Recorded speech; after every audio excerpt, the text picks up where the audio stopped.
Hello. I hope you're ready to read today because I have some stories picked out for you about rockets. Now, last year was 2019, and that was the 50th anniversary of humans walking on the moon for the first time. But we couldn't have gotten to the moon without the powerful machines that sent us all the way out there, 250,000 miles into space. And so, today's stories are about rockets. The first one, for some of our younger readers, is called Zoom, Zoom, Zoom, I'm Off to the Moon.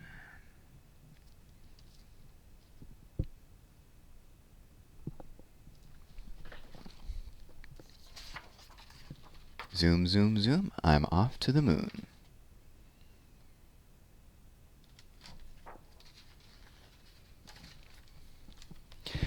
Zoom, zoom, zoom, I'm off to the moon.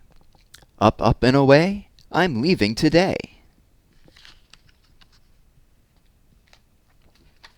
First, space suit, then space boot.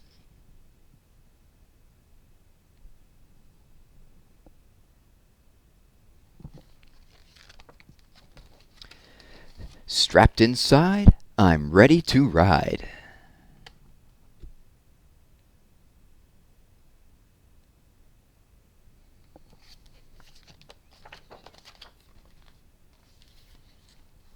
Countdown counting, excitement mounting. 5, 4, 3, 2, 1, 0.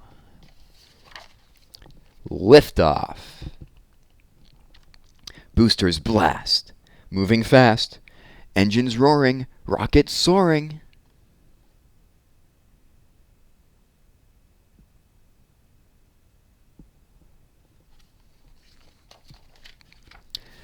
First stage, engines fire.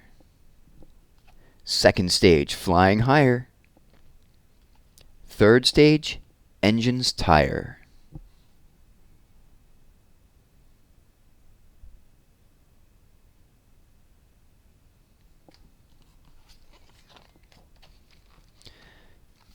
There's outer space all over the place.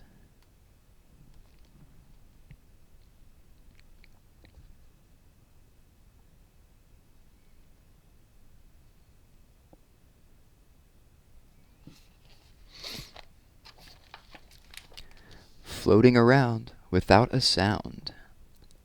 Just avoid the asteroids.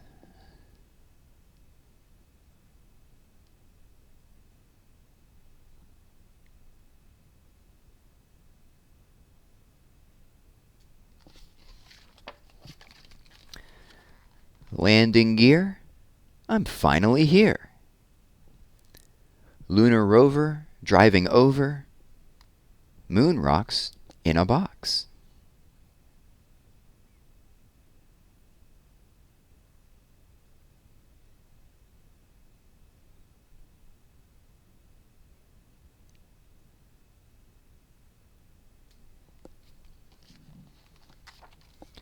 Dark skies, Earthrise.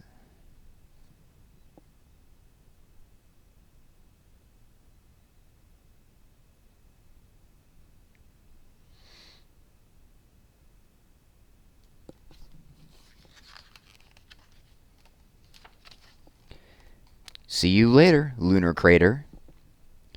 Comets fly. Now say goodbye.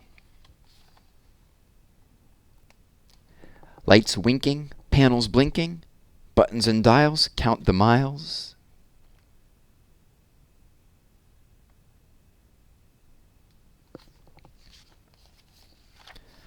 A sonic boom, I'm landing soon. Splashdown, safe and sound.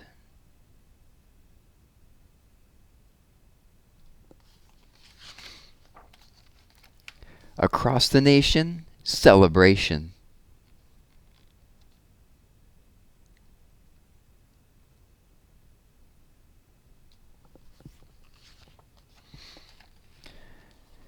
Zoom, zoom, zoom. I'm home from the moon.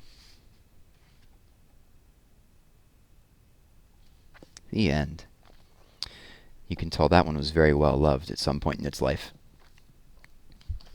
Right. So that's a story about a trip to the moon.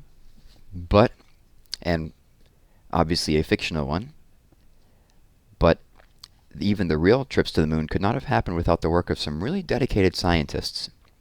And this next story is about one of those scientists. And nowadays we know rocket scientists to be very intelligent people who know quite a bit about science and physics and, well, lots of things. But at the time that this man was alive, a lot of people thought he and his fellow rocket scientists were a little bit crazy. This story is called The Moony.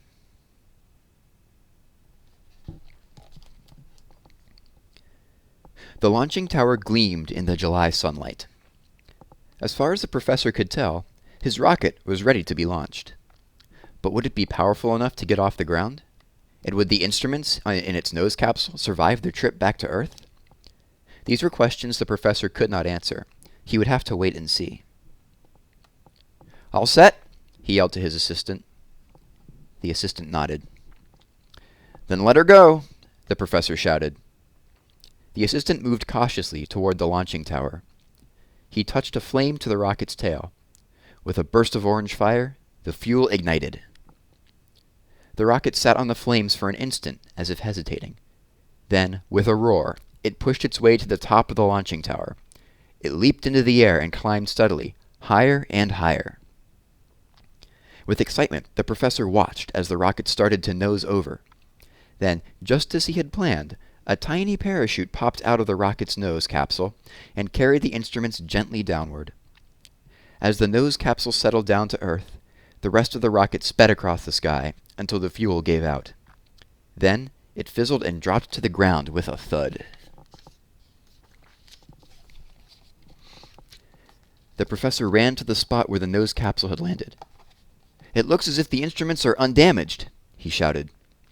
The experiment was a success. The rocket had gone up, and the instruments had returned safely to the Earth. The professor was pleased. He had done what no one had ever done before. He had set up a rocket carrying instruments. It was only a small rocket, but he knew that bigger rockets would work too. He believed that someday rockets with instruments would explore the Earth's upper atmosphere. They might even go to the moon and outer space. But that was something he dared not talk of, because most people did not believe in rockets. They thought that only a crackpot would think a rocket could reach the moon. Suddenly, the professor's thoughts were interrupted by loud sirens. In the distance, he saw 2 police cars pull off the road, followed by an ambulance and a fire truck. A crowd of people ran excitedly across the field toward him. "Say, mister, did you see it crash? Where is it? What's going on here? Where did it go?" Everyone seemed to be talking at once. At first, the professor could not understand the reason for the uproar. Then, everything began to fall into place. Something had been seen streaking through the sky, it had crashed, and the residents of the town had become alarmed. They had thought that it was a plane. The police and fire departments had been sent to investigate the crash. "But there wasn't any plane," the professor tried to explain to the policeman. "It was my rocket that crashed." "Your what?" shouted one of the policemen. "Do you mean that you sent up something like a skyrocket for the 4th of July?" "Well, almost, only this rocket is larger. Here is what remains of it," the professor said, pointing to the nose capsule. The policeman kicked it suspiciously. "Looks like a bomb to me." "It's just a rocket capsule," the professor explained. "It's perfectly harmless." The policeman said nothing. He motioned to the other policeman to come over. "Seems kind of crazy for a grown man to be playing around with fireworks," the first policeman said. "Yeah, but I think he's harmless. He's probably one of those crackpot scientists from the university," his friend replied. The professor listened in silence. He had been called a crackpot before. "Say, he might be that nut who thinks he's going to send a rocket to the moon," the first policeman suggested. "Maybe he's the guy around here folks call Moony."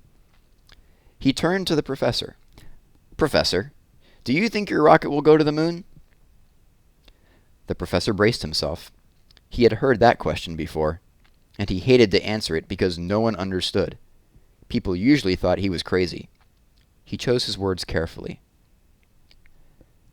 "There is a possibility that someday a large rocket of a similar design might be shot to the moon," he answered. The policemen smiled knowingly at each other. "He's the Moony, all right," one of them said. The other policemen started to laugh, and the whole crowd laughed too. The professor said nothing. "Sorry, Professor," the first policeman said. "We'll have to report this to the state fire marshal. Your rocket is a fire hazard." The two policemen and the rest of the crowd headed toward their cars. The professor watched them drive away. What would happen now, he wondered. Would the fire marshal put an end to his experiments when he was just beginning to be successful? The professor thought he knew what the fire marshal would decide, and he was right. In a few days he got his answer. The fire marshal had decided that the rocket was a fire hazard, and that the professor could not do any more experimenting. That was the cruelest blow of all. Now that his experiment had been a success, he wasn't going to be allowed to work on his rocket any longer. How would he ever prove that rockets could reach the moon? And here's who that man was. The professor in this story was Robert Hutchings Goddard, one of the first American scientists to experiment with rockets. This story took place in Massachusetts in 1929. At that time, very few people thought it would ever be possible to send a rocket to the moon. Most people thought that Professor Goddard was crazy. After the fire marshal stopped the rocket tests, Professor Goddard went back to teaching at the university. But other people had become interested in his work. Daniel Guggenheim, a wealthy man, gave Professor Goddard some money to continue his experiments. This time, the professor went to the New Mexico deserts, where no one was around to laugh at or become frightened by his experiments. There he made several launchings and improved his rockets. Professor Goddard's experiments made possible the huge rockets that scientists are launching today. He is honored as the father of modern rocketry. And there he is again. And while we're used to spaceflight and rockets going into space now, I mean, remember, that was 1929. That was 40 years before Apollo 11 landed Neil Armstrong and Buzz Aldrin on the moon. So you might forgive people for thinking he was crazy, but it's a good thing he kept doing what he did, or else we wouldn't be sending anything into space right now. Well, that's all I have for you today. Thanks for listening.